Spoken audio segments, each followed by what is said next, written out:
उन्होंने बगैर उसी दिन 19/11/2024 को सर्वे के आदेश दे दिए। ताज्जुब की बात है संभल के जिलाधिकारी संभल और पुलिस अधीक्षक संभल आदेश को पढ़े बगैर 2 घंटे के बाद सर्वे के लिए पुलिस बल के साथ शाही जामा मस्जिद पहुंच गए।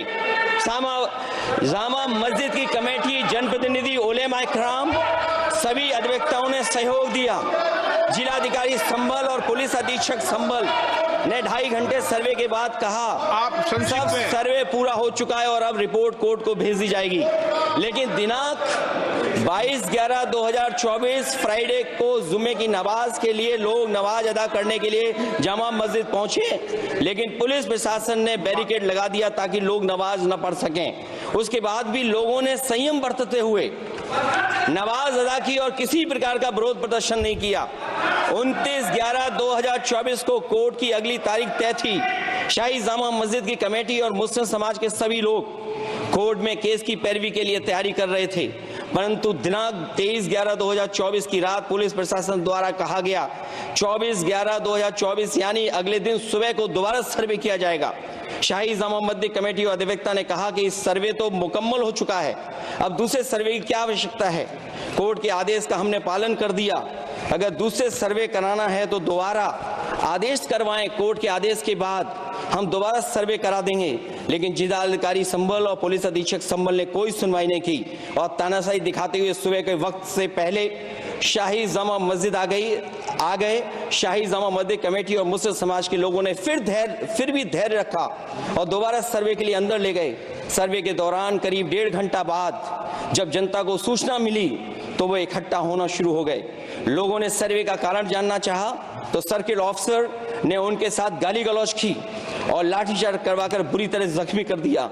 इसका विरोध करते हुए चंद लोगों ने पत्थर चलाए, जिसके बदले में पुलिस के सिपाही से लेकर के अधिकारियों तक ने अपने सरकारी और प्राइवेट हथियारों से गोलियां चलाई, जिसका वीडियो रिकॉर्डिंग है, जिसके एवज में दर्जन लोग गोलियों से घायल हो गए हैं। 5 मासूमों जो कि अपने घर से सामान लेने के निकले थे, उनकी मृत्यु हो गई। संभल का माहौल बिगाड़ने में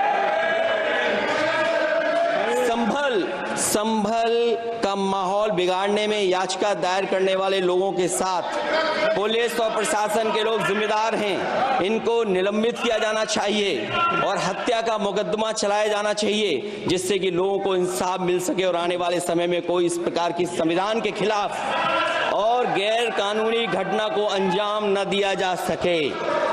अध्यक्ष महोदय, ये लड़ाई दिल्ली और लखनऊ की है।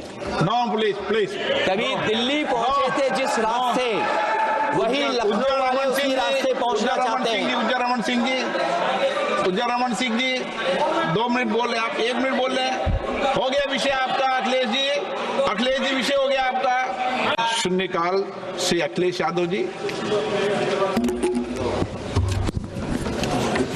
मैं धन्यवाद देना चाहता हूं अध्यक्ष महोदय आपका।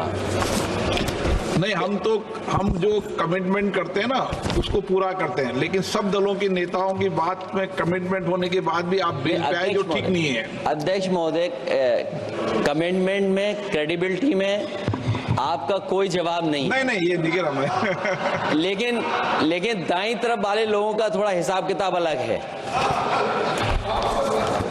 अध्यक्ष महोदय, मैं धन्यवाद देता हूं आपका कि आपने बहुत महत्वपूर्ण घटना पे मुझे बोलने का अवसर दिया है।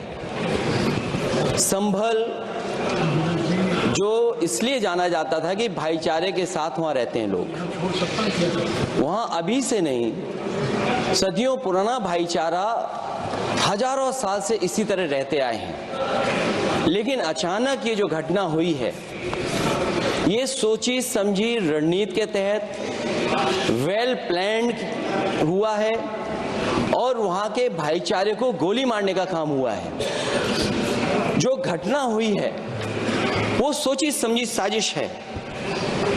वहां जो खुदाई की बात लगातार अध्यक्ष महोदय देश में कोने कोने पर भारतीय जनता पार्टी और उनके सहयोगी और समर्थक, शुभचिंतक बार बार खुदाई की जो बात कर रहे हैं अध्यक्ष महोदय, ये खुदाई जो है हमारे देश का सौहार्द, हमारे देश का भाईचारा, हमारे देश का गंगा जमुनी तहजीब को खो देगा।